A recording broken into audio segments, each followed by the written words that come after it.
Right sir, మీరు Allu Arjun issue తీసుకొచ్చారు కాబట్టి దానికి సంబంధించిన ఒక ఇంట్రెస్టింగ్ క్వశ్చన్ ఉన్నది. ఇప్పుడు అల్లు అర్జున్ ఆ రోజు సంధ్యా థియేటర్కి వెళ్ళినని చెప్పేసి ఆ తొక్కిసలాటలో ఒక మహిళ, రేవతి అనేటువంటి మహిళ చనిపోవడం అది దురదృష్టకరం నిజంగా కూడా. దాని తర్వాత ఒక చిన్న అబ్బాయి తేజ హాస్పిటల్లో పడడం, ఇప్పుడు కోలుకుంటున్నాడు. అయితే అందులో ఆ కేసులో అల్లు అర్జున్ అరెస్ట్ చేసి ఒకరోజు జైల్లో పెట్టారు. మరి సేమ్ ఇదే ఇన్సిడెంట్ని మనము డిసెంబర్ 25 రోజు సీఎం ముఖ్యమంత్రి గారు రేవంత్ రెడ్డి గారు అసెంబ్లీ లేదు ఇక్కడికి మన మెదక్ చర్చికి వెళ్ళారు. మెదక్ చర్చికి వెళ్తే అక్కడ ఈయన వచ్చిన సందర్భంగా స్వాగత తోరణాలు కడుతందుకు అక్కడ ఫ్లెక్సీలు ఏర్పాటు చేస్తా ఉంటే అక్కడ ఇద్దరు చనిపోయారు. కరెంట్ షాక్ అక్కడే బూడిద అయిపోయారు వాళ్ళైతే. చాలా దారుణం. అంటే ఇక్కడ ఈ కేసును రెండును మనం టాలీ చేసి చూసినప్పుడు ఇక్కడ అల్లు అర్జున్ నిందితుడు అయినప్పుడు, బాధితుడు అయినప్పుడు ఇక్కడ ముఖ్యమంత్రి గారు కూడా అదే అవుతారు కదా. 100% 105 BNS ముఖ్యమంత్రి మీద కూడా వస్తుంది. 100% వస్తుంది. నాకు దాంట్లో డౌటే లేదు. ఎందుకంటే ముఖ్యమంత్రి నేరస్తుడా కాదనే తర్వాత, కానీ 105 BNS అల్లు అర్జున్ మీద ఎట్లయితే పెట్టినరో ఇక్కడ కూడా పెట్టాలి. ఇక్కడ మైనంపల్లి రోహిత్, తర్వాత ముఖ్యమంత్రి, తర్వాత స్థానిక ట్రాన్స్కో ఎంప్లాయీస్, తర్వాత స్థానిక మున్సిపల్ అధికారులు, వీళ్ళందరూ కూడా దాంట్లో నిందితులు అవుతారు.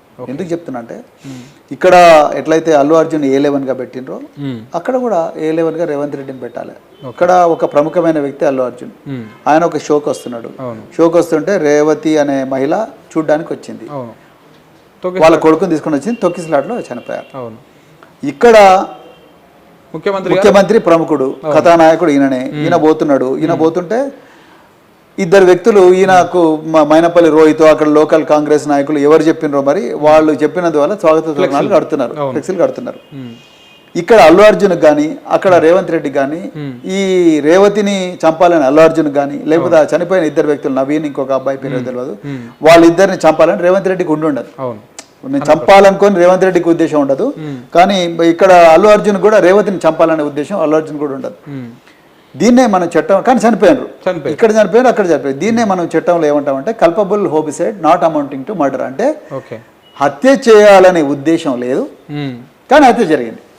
అది అంటే చావు చనిపోయింది, కానీ హత్యనే అని ఎందుకు అంటారంటే వీళ్ళు జాగ్రత్తలు తీసుకొని ఉండుంటే ఈ మహిళ బతికేది ఇక్కడ, అక్కడ ఇద్దరు వ్యక్తులు బతికేవాళ్ళు. నేను ఎందుకు చెప్తాను మీకు ఒక చిన్న ఎగ్జాంపుల్ చెప్తాను. ఇక్కడ అల్లు అర్జున్ సంధ్యా థియేటర్కి వస్తాడన్న విషయం పోలీసులకు తెలుసు. మీరు సంధ్యా థియేటర్ వాళ్ళు పోలీసులకు లెటర్ రాసిండ్రు, పోలీసు వాళ్ళు మేము పర్మిషన్ లేదన్నారు, ఆయన అల్లు అర్జున్ వచ్చిన అన్నారు. పోలీసు వాళ్ళకు స్పెషల్ బ్రాంచ్ ఉంటుంది, నేను స్పెషల్ బ్రాంచ్గా జాయింట్ సిపిగా 2 సంవత్సరాలు పనిచేసిన. సో పోలీసు వాళ్ళకి ఇన్ఫర్మేషన్ వస్తుంది, రాదన్న విషయం తెలియదు. లా అండ్ ఆర్డర్ పోలీసు వాళ్ళు ఉంటారు, ట్రాఫిక్ వాళ్ళు ఉంటారు, ప్లస్ వీళ్ళు ఉంటారు. అల్లు అర్జున్ అంటే ఆయన సైకిల్ మీద రాడు, ఆ మెట్రోలో రాడు, ఆయన పక్కా మోటార్ వెహికల్ కాన్వాయ్లోనే వస్తాడు. ఆయన ఇల్లు ఎక్కడ ఉంటుందో పోలీసు వాళ్ళకి తెలుసు, సంధ్యా థియేటర్ ఎక్కడ ఉంటుందో వీళ్ళకి తెలుసు, సంధ్యా థియేటర్ దగ్గర ఎంతమంది ఉంటారో కూడా పోలీసు వాళ్ళకి తెలుసు. అంచనా ఉంటుంది. రెండోది అల్లు అర్జున్ వస్తున్నాడు, ఇక్కడ బెనిఫిట్ షో చేయబోతున్నారు అనేది గవర్నమెంట్ పర్మిషన్ ఇచ్చింది మీకు. దీనిలో రేవంత్ రెడ్డి కూడా నిందితుడే, రేవంత్ రెడ్డి, కోమటిరెడ్డి వెంకటరెడ్డి కూడా నిందితుడే రేవతి ఇష్యూలో. వాళ్ళు తప్పించుకుంటున్నారు. రేవంత్ రెడ్డి, కోమటిరెడ్డి వెంకటరెడ్డి ఇద్దరు కూడా నిందితులే. ఎందుకంటే బెనిఫిట్ షోకి గవర్నమెంటే పర్మిషన్ ఇచ్చిందిగా. ఎందుకు ఇచ్చిండు మీకు తెలియదా? బెనిఫిట్ షో అప్పుడు జనాలు ఎగబడి కొంటారు అనేది. కోమటిరెడ్డి వెంకటరెడ్డి సినిమాటోగ్రఫీ మినిస్టర్, ఆయన కూడా A12 కావాలిగా మరి ఇందులో, రైట్? సో బెనిఫిట్ షోకు పర్మిషన్ ఇచ్చిండ్రు.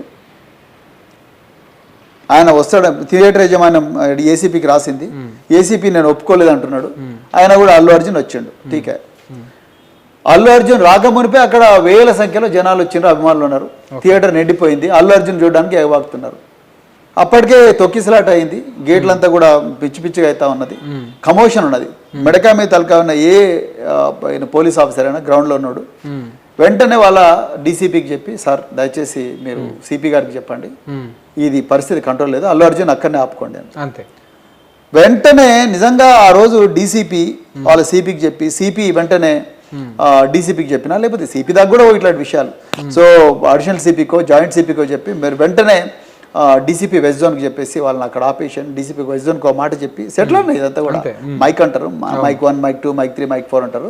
సో ఆ విధంగా సెట్లో చెప్పేసి అల్లు అర్జున్ అక్కడ ఆపడంటే 5 మంది కానిస్టేబుల్ పోయి నువ్వు ఇక్కడ ఆగాలంటే ఆగిపోతాడు. ఓకే, ఆగండి. మీరు ఆపినా కానీ వచ్చిండు అనుకోండి, ఎట్లా రావాలి ఆయన? Jubilee Check Post, Jubilee Check Post నుంచి పంజాగుట్ట చౌరస్తా, పంజాగుట్ట చౌరస్తా నుంచి తెలుగుతల్లి ఫ్లైఓవర్ నుంచి దోమలగూడ, దోమలగూడ నుంచి ఎక్కి విద్యానగర్ హిల్టన్ కెఫే యూటర్న్ అని రావాలి. లేకపోతే ఆ ఫ్లైఓవర్ ఎక్కకుండా కింద నుంచి అంటే నాయన నరసింహారెడ్డి ఆ ఫ్లైఓవర్ పేరు ఎవరి పేరు పెట్టిన నాకు తెలియదు కానీ ఎన్టీఆర్ స్టేడియం దగ్గర నుంచి స్టీల్ బ్రిడ్జ్ ఎక్కకుండా కింద నుంచి పోతే రైట్ సంధ్య థియేటర్ వస్తుంది. అంటే 100 మంది ట్రాఫిక్ పోలీసులు ఉంటారు రోడ్ల మీద, ఎక్కడైనా ఆపేయచ్చు. 2 నిమిషాలు ఆపేది. మమ్మల్ని ఆపలేదానండి, 2 కానిస్టేబుల్ వచ్చి మా ఇంట్లో మీద కూర్చొని మేము ఆగిపోయినాం, ఎందుకు ఇబ్బంది అని చెప్పేసి. 5 మంది కానిస్టేబుల్ రోడ్డు మీద పెట్టారు, మీరు ఆపుండే అంటే నడు సపరేదాకా నడు అని చెప్తే 2 నిమిషాలు పోతారు. నువ్వు 100 మంది కాన్వాయ్ ఏం చేస్తారు, నడు అంటే 2 నిమిషాలు పోతారు. అల్లు అర్జున్ బౌన్సర్లు కాదు గిన్సర్లు కాదు, ఒక హోమ్ గార్డ్ ఆపుతాడు 100 మంది బౌన్సర్లను. Because home guard is empowered with authority, అంటే ఈజ్ కాన్స్టిట్యూట్ అంటే ఐ మీన్ లీగల్ అథారిటీ. అతనికి వెనక చట్టం ఉంది, సిటీ పోలీస్ యాక్ట్ ఉంది, అదేవిధంగా ఇండియన్ పోలీస్ యాక్ట్ ఉంది, అదేవిధంగా ఐపీసీ ఉంటుంది, ఇన్ని ఉంటాయి, సిఆర్పిసి ఉంటుంది వీళ్ళ వెనకాల. వీళ్ళు ఆపితే ఆగేది, వీళ్ళు ఆపలే. ముషీరాబాద్ దగ్గరికి వస్తాడు అల్లు అర్జున్, వచ్చి ర్యాలీ చేసుకుంటూ వస్తాడు, ర్యాలీ చేసుకుంటూ వచ్చి లోపలికి వస్తాడు. లోపలికి రాగానే గేట్లు క్లోజ్ చేస్తారు, క్లోజ్ చేసిన తర్వాత పైకి పోతాడు, ఈయన బాల్కనీకి పోతాడు. బాల్కనీకి పోతే అభిమానులందరూ ఉరికొస్తారు. ఉరికొస్తే మళ్ళా అరే ఆపండి వీళ్ళందరూ వస్తే నేను ఎక్కడ చూస్తా అని చెప్పి అంతకన్నా ముందే ఆయన ఫ్యామిలీ వస్తుంది, ఈయనకన్నా ముందే ఆయన ఫ్యామిలీ పోతుంది. ఇంత జరుగుతుంటే మరి ఫ్యామిలీ వచ్చింది, ఇక కమోషన్ ఎక్కువైంది అన్నప్పుడు ఈయన ఆపేయచ్చుగా. ఫ్యామిలీ ముందర వచ్చింది, ఈయన తర్వాత వచ్చిండు. మరి ఫ్యామిలీ వచ్చినప్పుడు కమిషన్ వస్తుందంటే ఇక ఫ్యామిలీ వచ్చినప్పుడు ఈయన కూడా వస్తాడు అనుకుంటే ఈయన ఆపేయాలిగా ముషీరాబాద్లో. ఆపలు ఇన్ని చేయలే పోలీసు వాళ్ళు. ఇందులో ఏ పోలీసు వాళ్ళని కూడా అక్యూజ్ చేయాలి.